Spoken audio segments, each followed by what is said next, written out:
I think we have to talk a little bit about Aston Martin and Honda and what happened during the testing so far. So, the impression that the team gave us was really not good. We can even say it was the worst impression of all the teams. They had the lowest number of kilometers and they also arrived late for the shakedown. I mean, being late for the shakedown is not the end of the world, but according to my experiences and the race projects that I've been involved with, every kilometer counts and you really want to make sure that your car is working properly. So you cannot really afford to miss any test kilometers, especially when testing is so limited, like right now in Formula One, and especially now that we have the biggest regulation change in the history of Formula One. So you really want to make sure that everything works. Now, Adrian Newey went to Aston Martin because just the package they could offer him was amazing. He is not just the technical director, he is overseeing everything, he has other capable people underneath him. He's also a shareholder of the team and he can work with Honda again. And he has pretty good experiences with Honda so far. Now, the problem with Honda is just that they decided to pull out of Formula One and they already started to dissolve the departments in Japan and they already let a lot of these people go. So basically, they were not in Formula One as much as they have been the years before. And the last years, they were just supporting Red Bull with engines. So now it's pretty much like a new team because they needed to employ new people. They basically started fresh again. And that's why it's almost like a new engine manufacturer, although they already had the facility. So the situation is still a bit different to 2015 when they built everything from the ground up. But this time they kind of pulled out already, and now years later they come back. So it's still a new team for them. Newey liked working with Honda, and his biggest fear is that you have an unreliable engine or that you have any kind of engine problems in your project, because that is not in his hands. He can control everything about the chassis and about aerodynamics and packaging of the car, but he cannot really control the engine. So you need an reliable engine partner. That was the big problem with Renault in 2014, and this is how he lost interest very quickly. Back in the day, Horner, Marco, and Newey went to Carlos Ghosn, so the president of Renault, to ask for improvements, but he wasn't really up to improve much, so that was very depressing for Adrian Newey, and that was the reason that he turned away from F1 and did other things. So right now, this is probably the worst situation for him, where he created a car which, I mean, basically was very late, and he is relying on the team to sort it out.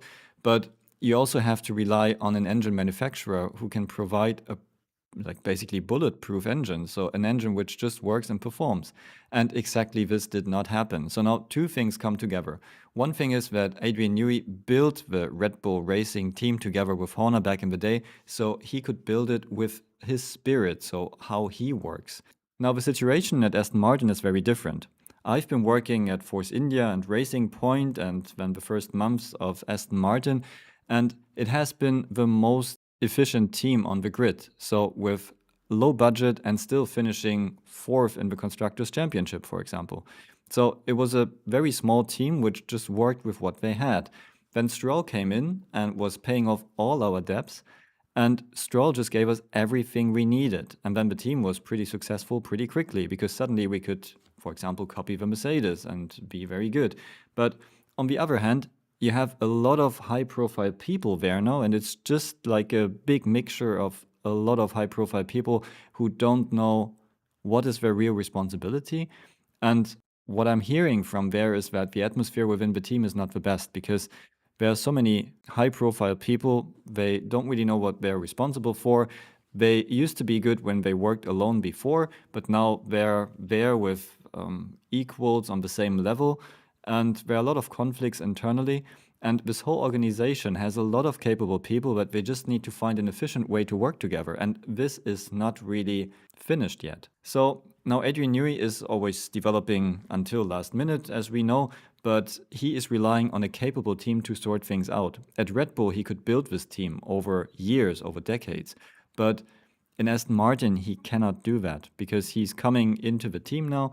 There is a team that doesn't really work together that efficiently yet as Red Bull and needs to sort things out. So he's late with his design, he's optimizing until the last minute, and then the team cannot fix things in time. I mean, in the end, they could still manage to get to the shakedown and they could still manage to be in Bahrain, But the biggest problem now for them is the Honda engine. And if you don't have running time, you also cannot sort out the issues you have on the chassis side. So that is the main problem.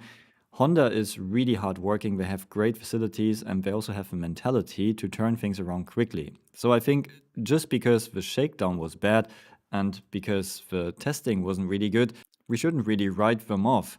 But the first races will be hard because they have by far the least amount of testing kilometers. They have a lot of problems, not just on the power unit side, also on the chassis side, because they couldn't really work out their setups and they couldn't really get to know the car because the engine was always creating some trouble and they missed a lot of running.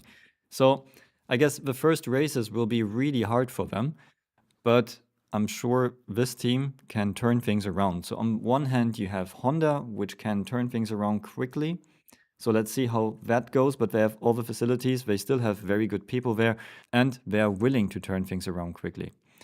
And on the other hand, you have the Aston Martin team, which has a lot of capable people, which have all the facilities there.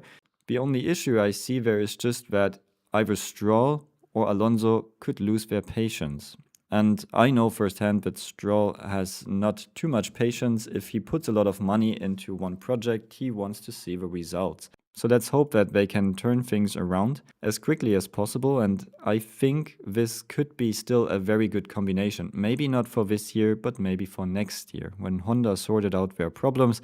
And on the other hand, Newey and the team could work out the characteristics of their own car. So what do you think? How will Aston Martin Honda perform in 2026? And can they turn things around? Let me know in the comments below and see you at the next video.